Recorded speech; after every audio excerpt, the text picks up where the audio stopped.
Hey everyone, welcome back to the channel. Do you want to keep your Facebook photos organized? Creating album is a great way to do that. In this video, I am going to show you how to create a photo album on Facebook. So let's get started. Open your Facebook apps.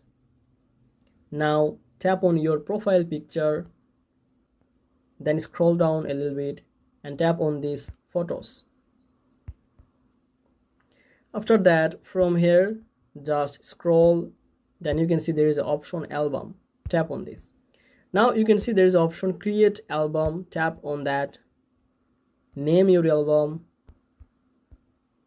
and choose who can see your album. Now tap on this create. Now your album is created. Just tap on this and you can add your photos or videos from here. If you enjoyed this simple tutorial, make sure to like the video and subscribe for more. Thanks for watching. See you in the next time.